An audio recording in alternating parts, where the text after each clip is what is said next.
முள்ளு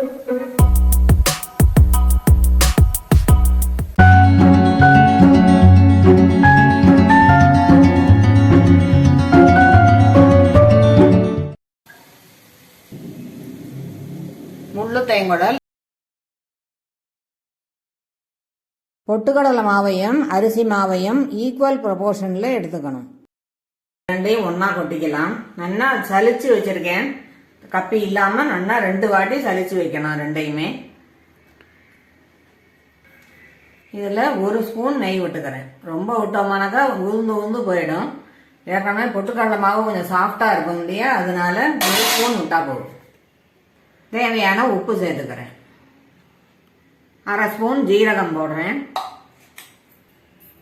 இப்போ நல்லா கலந்து விட்டுக்கணும்.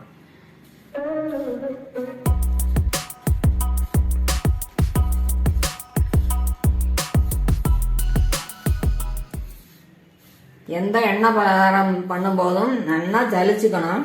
அதில் இருக்கிற அந்த கப்பியெல்லாம் இருந்ததுனாக்கா வெடிக்கிறதுக்கு சான்ஸ் இருக்குது. எண்ணெயில் போட்டோன்னா வெடிக்கிறதுக்கு சான்ஸ் இருக்குது. அதனால நல்லா 2 வாட்டி சலிச்சுக்கணும் மாவை.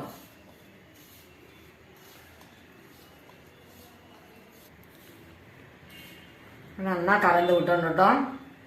இப்போ கொஞ்சம் கொஞ்சமாக தண்ணியை தெளித்து நல்லா பிசையணும்.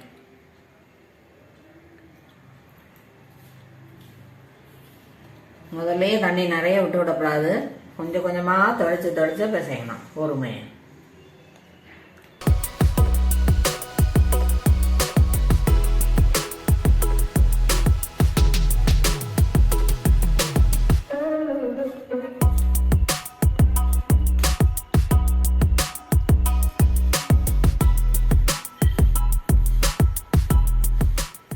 இதில் காரம் போடணும்னு நினைக்கிறவா காரம் போட்டுக்கலாம். யூஸ்வலாக காரம் போட மாட்டா, அதனால தான் நான் போடலை.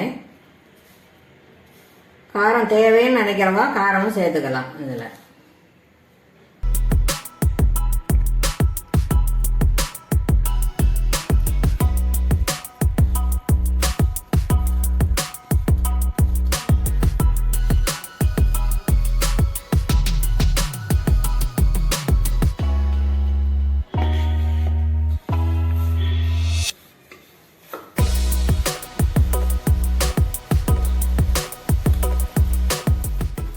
என்ன பதம்னா இந்த மாதிரி ஒட்டாமல் இருக்கணும்.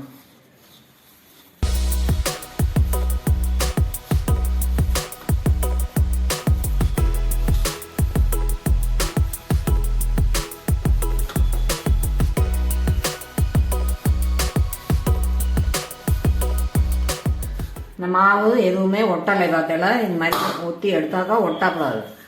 அதுதான் பதம் இருக்கு. பாருங்க, நிற்கிறதா இந்த மாதிரி நிற்கணும். எண்ணெய் அடுப்பில் வச்சு காய விட்டுடலாம்.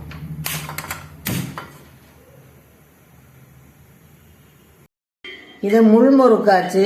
இதை தான் நான் யூஸ் பண்ண போகிறேன். முதல்ல பிள்ளையார் பிடிச்சி வச்சிடலாம். இப்படி ஒரு பிஞ்சை எடுத்துட்டு உருட்டி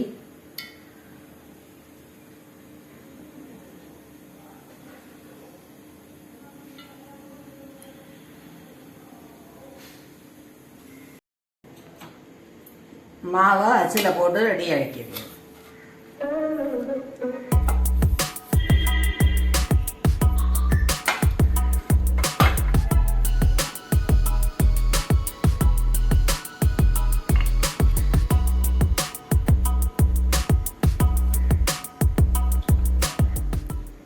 எண்ணெய் காஞ்சி எடுத்து அடுப்பை சின்னதாக வச்சுட்டு அதில் புழிஞ்சிடலாம்.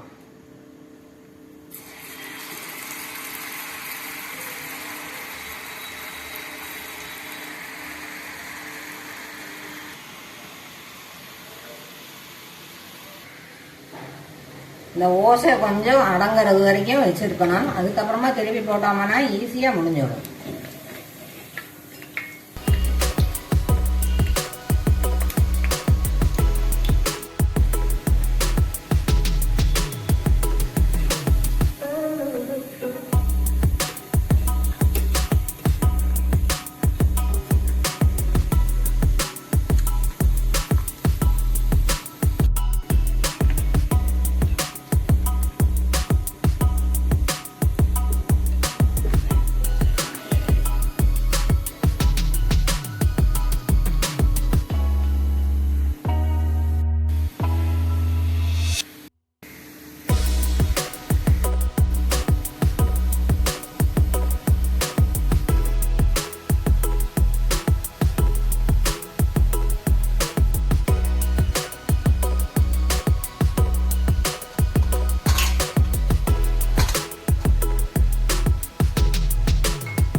சுண்டு தேங்குழல் ரெடி ஆயிடுத்து.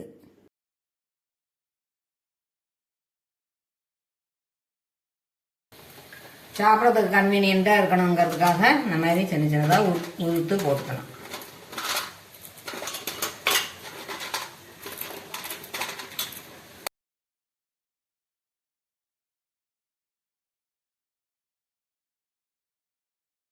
எல்லா வீடியோவையும் பார்க்க இந்த சேனலை சப்ஸ்கிரைப் பண்ணுங்கள்.